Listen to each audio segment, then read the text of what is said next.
बघताय ना साबुदाणा कसा फुललाय तो. आहे त्या चकलीपेक्षा अगदी दुप्पट फुलणारी ही साबुदाणा बटाट्याची चकली आज आपण करणार आहोत. इथे मी अर्धा किलो साबुदाणा घेतलेला आहे.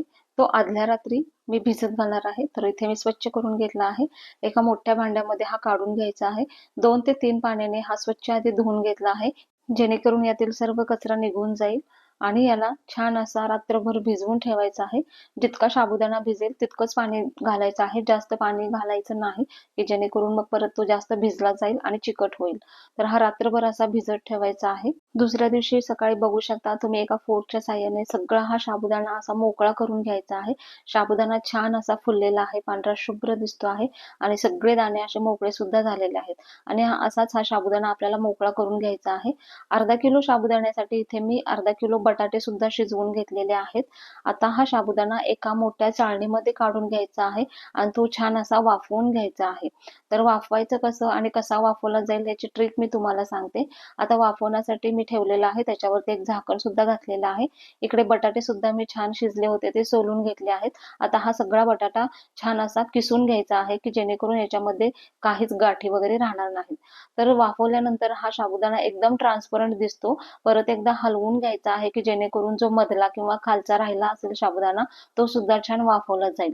आता वाफवल्यानंतर अगदी वाफायला त्याला 10 ते 15 मिनिटं लागतात. त्याच्यानंतर एका मोठ्या भांड्यामध्ये परातीमध्ये काढायचं आहे आणि त्याच्यामध्ये हा वाफवलेला साबुदाणा आणि आपण बटाटा जो किसून घेतला होता तो छान मिक्स करायचा आहे.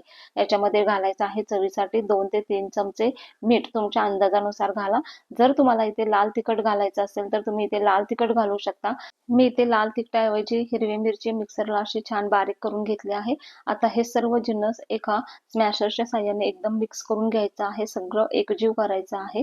हाताला चटके बसणार नाहीत याची काळजी घ्या. तर अशा पद्धतीने छान मिक्स करून घ्यायचं आहे आणि मळून ठेवायचं आहे. एक आपला चकलीचा जो सोयरा आहे तो घ्यायचा आहे. चकलीचा साचा घालून त्याच्यामध्ये हे सर्व जे मिश्रण आहे ते भरून घ्यायचं आहे आणि तुमच्या आवडीनुसार तुम्हाला हव्या त्या आकारामध्ये लहान मोठ्या अशा चकल्या पाडून घ्यायच्या आहेत. तर मी ते या सर्व प्रकारे सर्व पिठाच्या चकल्या काढून घेतलेल्या आहेत आणि ह्या 2 ते 3 दिवस उन्हामध्ये वाळवल्या आहेत.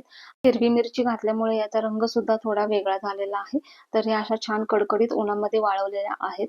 आता ह्या तळून बघा. तळल्यानंतर ह्या खूपच छान फुलतात. त्यातला एक आणि एक साबुदाणा छान असा फुलून येतो आणि बटाटा सुद्धा याच्यामध्ये खूपच खुसखुशीत लागतो आणि चवीला त्या खूपच छान आणि टेस्टी लागतात. अशा ह्या आहे त्या चकलीपेक्षा दुप्पट फुलणाऱ्या उपवासासाठीच्या असणाऱ्या साबुदाणा बटाटा चकली तुम्ही नक्की करा. तुम्हाला नक्की आवडेल. आणि या केके स्पाइस चॅनलवरती अजून नवीन असाल आणि चॅनलला अजून सबस्क्राईब केलं नसेल तर चॅनलला प्लीज प्लीज सबस्क्राईब करा. येणाऱ्या नवीन जुन्या पारंपरिक ट्रेंडिंग रेसिपींना लाईक करा, शेअर करा, कमेंट करा.